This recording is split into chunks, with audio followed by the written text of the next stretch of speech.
하나님의 말씀은 예레미야서 제17장 1절에서 11절 말씀입니다. 예레미야서 제17장 1절에서 11절 찾으셨으면 우리 같이 읽습니다. 시작. 유다의 죄는 금강석 끝 철필로 기록되되 그들의 마음판과 그들의 제단 뿔에 새겨졌거늘 그들의 자녀가 높은 언덕 위 푸른 나무 곁에 있는 그 제단들과 아세라들을 생각하도다.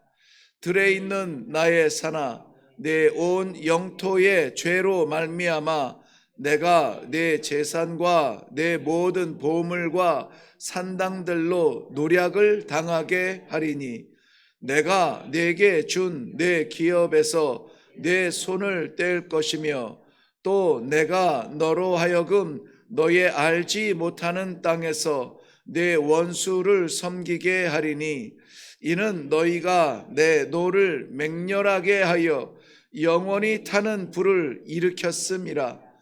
여호와께서 이와 같이 말씀하시니라. 무릇 사람을 믿으며 육신으로 그의 힘을 삼고 마음이 여호와에게서 떠난 그 사람은 저주를 받을 것이라. 그는 사막의 떨기나무 같아서 좋은 일이 오는 것을 보지 못하고 광야 간조한 곳 건건한 땅 사람이 살지 않는 땅에 살리라. 그러나 무릇 여호와를 의지하며 여호와를 의뢰하는 그 사람은 복을 받을 것이라. 그는 물가에 심어진 나무가 그 뿌리를 강변에 뻗치고 더위가 올지라도 두려워하지 아니하며 그 잎이 청청하며 가무는 해에도 걱정이 없고 결실이 그치지 아니함 같으리라. 만물보다 거짓되고 심히 부패한 것은 마음이라. 누가 능히 이를 알리오마는 나 여호와는 심장을 살피며 폐부를 시험하고 각각 그의 행위와 그의 행실대로 보응하나니 불의로 치부하는 자는 자고새가 낳지 아니한 알을 품음 같아서 그의 중년에 그것이 떠나겠고 마침내 어리석은 자가 되리라. 아멘. 우리 먼저 기도하겠습니다. 우리의 손에 잡혔다 사라지는 것이 아니라 마음에 품었다가 허망해지는 것이 아니라 영원히 변치 아니할 하나님의 사랑, 하나님의 은혜, 하나님의 인도하심을 받아 이 새벽 주님 앞에 있습니다. 이 자리에서 말씀하여 주시는 그 말씀이 영원히 떠나지 아니하는 우리의 생명 되게 하여 주시옵소서. 놓치지 않게 하여 주옵소서. 바꾸지 않게 하여 주옵소서. 나의 아버지, 나의 하나님, 고백하며 그 사랑 영원히 간직하는 귀한 성도들의 삶이 되게 하여 주시옵소서. 감사드리며 예수님의 이름으로 기도하옵나이다. 아멘.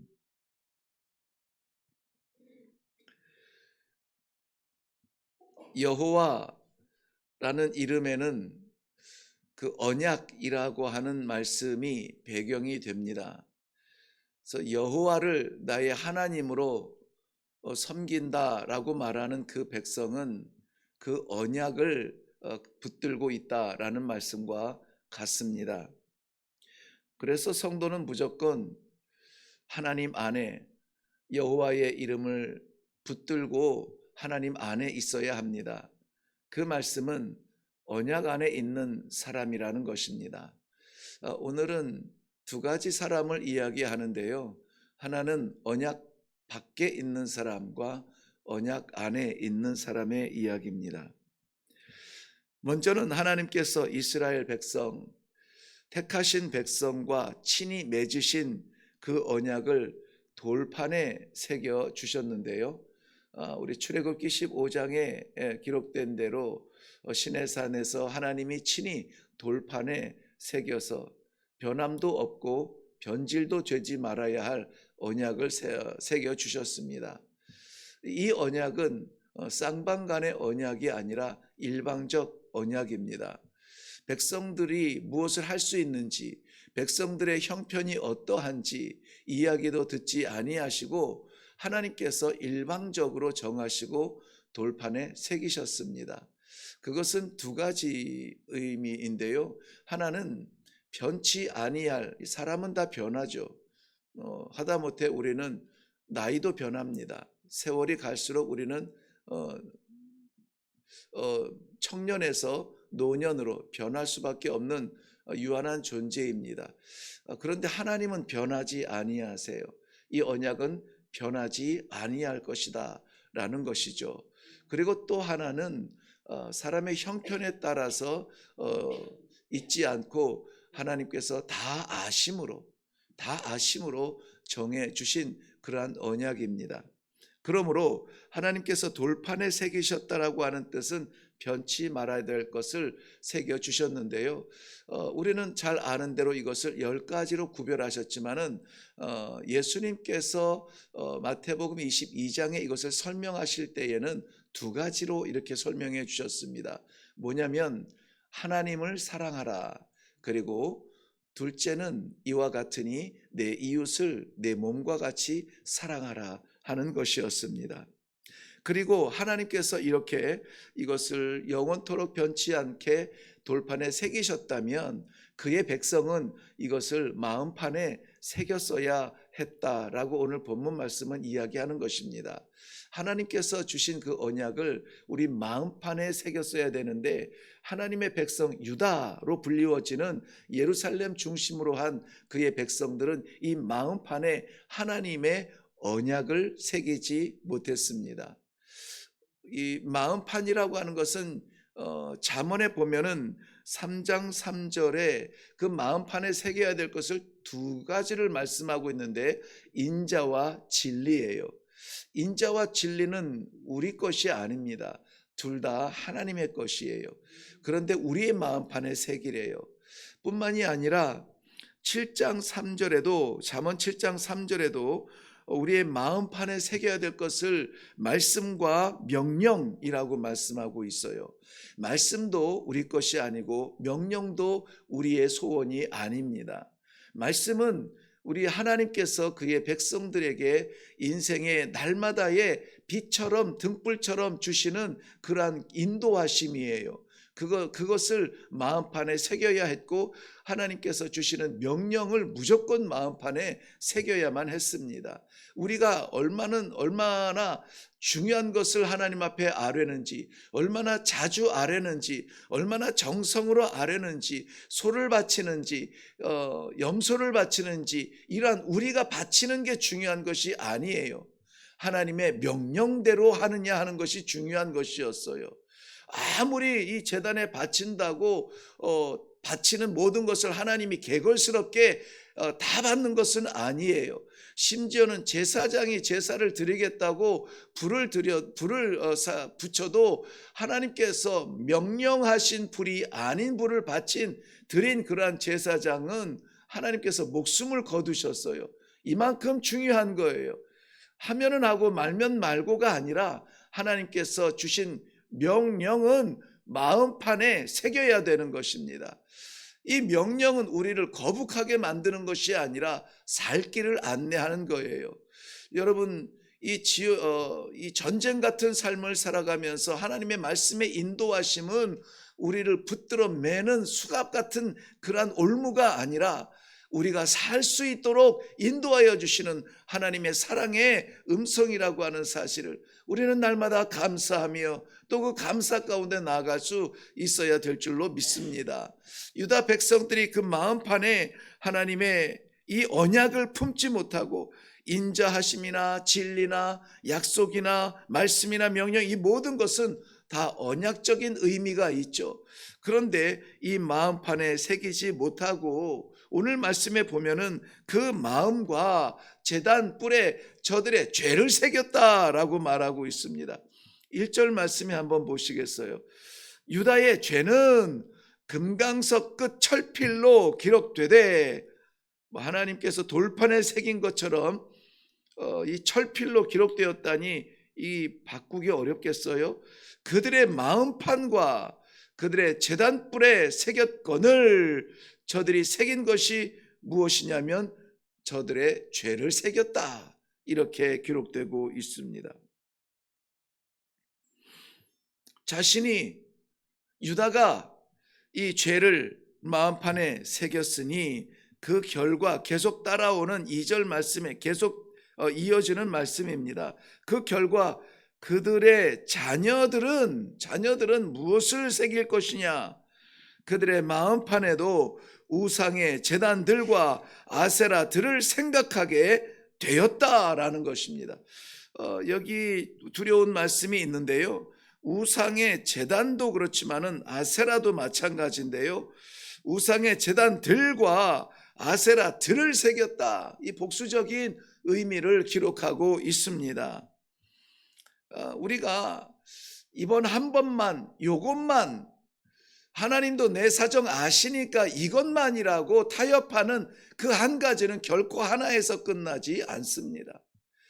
이 하나를 허락하면은 그 하나의 꼬리를 물고 쫓아 들어오는 악한 생각들과 파생되는 죄악의 삶들이 끊이지 아니하고 들어와서 결국은 나는 딱 하나만 허락했는데 결국은 내 삶의 전체를 지배하는 것이 무엇이냐? 죄의 습성이에요.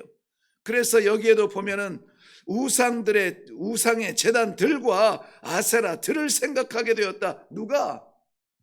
자녀들이, 자손들이, 유다의 자손들이 이렇게 눈에 보이는 것들, 언덕 위에 새겨지는 그러한 우상들, 나무 위에 걸쳐놓는 그러한 찌끄러기들, 그러한 것들을 새겨놓는데 여기도 보면은 아세라들이라고 했죠. 아세라는 우리가 잘 알듯이 이방이 섬기는 엘의 파트너로 여신을 이야기하는데요.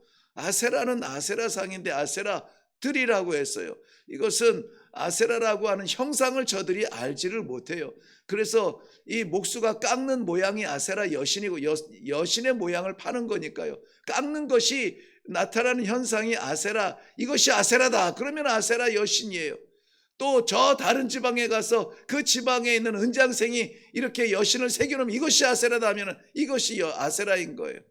한국 사람이 그리는 예수와 아프리카 사람이 그리는 예수와 유럽 사람이 그리는 예수와 유럽 사람도 작가마다 그리는 예수의 형상이 다 달라요. 예수가 아니라 예수들을 새겨놓고 동상을 새겨놓고 십자가 위에 올려놓고 그렇게 그것이 마치 살아있는 예수 마냥 그의 발가락을 만지면서 기도하고, 이러한 작은 습성 자체가 우리가 뭔가를 의존하게 만드는데 눈에 보이는 것을 의존하게 만들어요.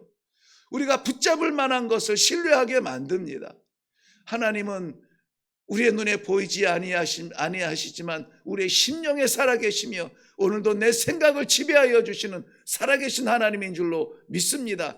우리가 올려놓으면 올라가고 내려놓으면 내려가고 벽에 붙이면 벽에 붙어 있고 그런 신이 아니라는 것이에요. 여기서 말하는 온갖 우상들과 아세라들을 섬긴다는 것은 이스라엘 백성들이 이미 그때의 종교 혼합주의에 빠져서 자기들이 급하고 궁하고 원하는 것마다 신들을 만들어 놓고 산에 올라간다고 산에 다치지 않게 도와달라고 기도하는 마음으로 올라간다고 하는데 성도들도 그러면은 안 됩니다. 무슨 사업을 하면은 그 사업에 대단한 그런 사람들을 쫓아다니고 하는데 그래서는 안 돼요. 우리 하나님의 사람들은 그저 사나 죽으나 앉으나 서나 하나님께서 약속하신 하나님의 언약, 하나님의 약속, 생명의 약속이 있는데 껍데기 같은 것들을 붙잡느라고 쫓아다니면 안 돼요. 왜냐하면은 나 당대에서 끝나지 않아요.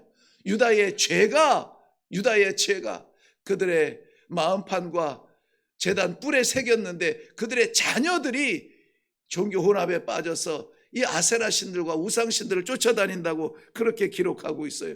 그러니까는 우리의 자녀들을 보면서 야 너는 도대체 왜 그러냐, 왜 그렇게 사니라고 말할 수가 없어요. 다 우리가 물려준 것이고 우리가 가르친 것이고 우리한테 받은 거 아닙니까? 결국 하나님의 백성이 하나님의 언약의 축복을 누리지 못하고 알지 못하는 땅, 사막 같은 그러한 땅, 광활한 땅, 거기에 끌려가서 원수의 종로로 타게 되었다는 것이 오늘 본문 말씀에서 계속 이야기해주고 있는 것입니다.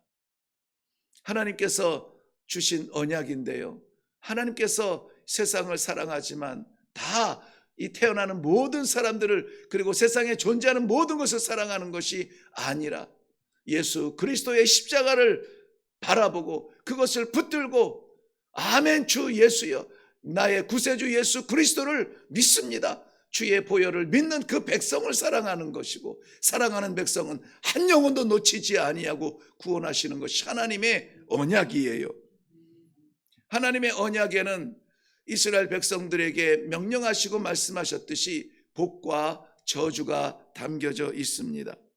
언약을 맺는다, 우리가 언약을 세운다, 언약을 맺는다라고 하잖아요. 그 언약을 맺는다라는 말의 원래 말은 카타르라는 말인데요, 카라트라는 말인데요, 카라트라는 말의 뜻은 재물의 몸통을 둘로 쪼갠다라는 말이에요. 우리 창세기 15장에 우리 살펴보았죠. 아브라함에게 하나님께서 약속하여 주신 그러한 언약, 한번 언약을 했는데 확신을 갖지 못하고 흔들리는 아브라함에게 두 번, 세 번 찾아와 주실 때에 결국은 아브라함에게 이 재물을 준비하게 하고 그 몸통을 둘로 쪼개게 하고, 이 날짐승이나 이 벌레들이 붙지 못하도록 아브라함이 한 것은 그저 그 하나님께서 명령하신 것을 지키느라고 그 곁에 있었던 것뿐인데, 하나님께서 그 갈라놓으신 재물의 그 사이를 불처럼 지나가셨다라고 말씀하시죠. 이것은 당시에 그 지역, 중동 지역, 고대 근동 지역 전체 히타이트족이 지배하던 땅에서 흔히 하던 그 언약의 약속이죠. 계약의 약속인데, 만약에 그 약속을 지키지 아니하면은 어떻게 합니까? 이 쪼개진 짐승처럼 내가 생명을 걸겠다라고 아주 분명한 약속을 할 때에 그러한 예식을 치렀다고 하는데, 그것을 누가 치른다고요? 하나님께서요. 누가 지나간다고요? 하나님께서 지나간다고요. 그러니 하나님의 언약은 반드시 이루어지는데, 반드시 이루어질 약속을 끝까지 붙잡지 못하고 그저 가슴 졸여가면서 그저 여기저기 쫓아다니는 연약함이 하나님의 언약에 대한 불신으로 변하지 말아야 된다는 것입니다. 오늘 5절 말씀에 보면은 무릇 사람을 믿으며 육신으로 그의 힘을 삼고 마음이 여호와에게서 떠난 그 사람은 저주를 받을 것이라. 삼중적 불신의 모습이 나오죠. 사람을 믿고 여호와에게서 떠난 그 사람, 그렇다면 자연스럽게 눈에 보이는 육신의 능력을, 힘을 삼는 그 사람은 저주를 받을 것이라. 왜 그렇습니까? 하나님의 언약을 절대적으로 의지하지 못한 거예요. 우리는 무엇을 의지해야 될까요? 시편 1편에도 말씀하신 것처럼 복 있는 사람은 여호와의 율법을 주야로 묵상하며 그것을 즐거워하며 주야로 묵상하는 자로다라고 말씀하고 있습니다. 여기서 말하는 여호와의 율법이 무엇입니까? 여호와의 언약이에요. 그의 백성을 향한 아버지의 언약을 즐거워하며 주야로 묵상하며 인도하여 주시는 대로 순종하며 나아가는 그러한 결단의 모습을 보시면서 우리 하나님께서 우리를 붙잡아 주시는 것이죠. 예레미야서 12장 3절 말씀에는 여호와여 주께서 나를 아시고 나를 보시며 내 마음이 주를 향하여 어떠함을 감찰하시오니라고 했어요. 여기에서도 산중적으로 이렇게 강조하는 것은 뭡니까? 여호와께서 나를 완전히 아신다는 거예요. 어렴풋이 아는 것이 아니라 완전히 아신다고. 우리의 머리털까지 세신 바 되신다고요. 아무리 사랑하는 내 자식 머리털 세시는 부모, 셀 수 있는 부모가 있습니까? 못 셉니다. 그런데 우리 하나님은 머리털까지 세신다고 말씀하고 계세요. 나를 완전히 아시는 그 하나님이에요. 그런데 이것을 9절 말씀에 보면 그 백성이 뭐라고 말하냐면 만물보다 거짓되고 심히 부패한 것은 사람의 마음이라 누가 능히 이를 알리오마는, 누가 능히 알리오마는, 아무도 모른다, 알 수 없다. 그런데 아마 이런 표현이겠죠. 누구도 알 수 없을걸, 뭐 이렇게 말할 수가 있어요. 여러분 저를 7년 동안을 만나도 저를 안다고 말할 수가 없을 겁니다. 도대체 무슨 생각하는지 모르겠어. 제 삶과 제 생각에 대해서 알 수 없죠. 그런데 하나님은 10절에 이렇게 응답하고 계십니다. 나 여호와는 심장을 살피며 폐부를 시험하고 각각 그 행위와 그의 행실대로 보응하나니. 무슨 말씀이에요? 안다, 알아. 어떻게 알아요? 완전히 안다는 거예요. 이 삼중적으로 또 말씀하시는 거예요. 놓치는 것 없이 다 안다는 거예요. 다 안다. 생각하는 것도 알고, 땀 흘리는 것도 알고, 눈물 흘리는 것도 알고, 좋아하는 것도 알고, 다 안다는 거예요. 하나님은 우리를 너무나 잘 아세요. 그러므로 우리가 오늘 하루를 살아가면서 붙들어야 되는 것은 나보다 더 잘 아시는, 실수하지 아니하시는 그 하나님, 가장 소중한 나의 삶의 그 중심에 하나님의 언약이 있는가? 아니, 있게 하여 주옵소서. 자꾸 이것 때문에 흔들리고 하나님보다 더 소중하고 하나님보다 더 귀하고 하나님보다 더 먼저 찾는 그것의 자리를 하나님의 자리로 바꿀 수 있도록 하나님이 나의 삶의 주권자 되며 가장 사랑하는 그러한 내 아버지 되심을 오늘도 믿고 나아가게 하여 주옵소서. 기도하는 아침이 되기를 바랍니다. 기도하겠습니다. 마음을 살피시는 여호와, 우리의 폐부를 시험하시는 여호와, 우리가 무슨 생각을 하며 어떤 행실로 나아가는지 나를 나보다 더 잘 아시는 하나님 아버지 앞에 위장하지 않고 순전하여서 그저 아버지의 약속 받고 살아가는 귀한 성도들 되게 하여 주시옵소서. 형편에 주저앉지 않게 하시고 약속하신 하나님 바라보며 그의 의로우신 오른손 꽉 붙들고 오늘도 살아내 승리하는 놀라운 축복의 현장이 되게 하여 주시옵소서. 감사드리며 예수님의 이름으로 기도하옵나이다. 아멘. 아멘. 오늘 말씀의 제목은 마음을 살피시는 여호와라 이렇게 정했습니다. 그럼에도 불구하고 살펴본 내용은 두려운 부분이 없지 않아 있었습니다. 이스라엘 백성들 유다가 그러한 죄를 지었다는데 우리는 그 길을 걷지 말아야 되겠습니다. 그래서 우리가 이 예레미야서 17장만 펴면은 언제든지 우리가 요절처럼 외우고 눈에 담는 물가에 심어진 나무가 그 뿌리를 강변에 뻗치고 더위가 올지라도 두려워하지 아니하며 그 잎이 청청하며 가무는 해에도 걱정이 없고 결실이 그치지 아니함 같으리라. 이것이 성경에 새겨진 말씀이 아니라 우리 각자 성도들의 삶의 자리에 축복으로 쏟아지게 하시고 우리의 자녀들이 죄 가운데 우상들 쫓아다니며 실패하는 인생이 아니라 여호와 하나님 의지하며 붙들고 그 언약 있는 자녀 손들이 될 수 있도록 아버지 이 시간에 은혜를 베풀어 주시옵소서. 우리 다 같이 먼저 그것을 기도하고 그리고 우리 각자의 또 사명에 따라 하나님 앞에 기도하며 나아가겠습니다. 다 같이 기도하겠습니다.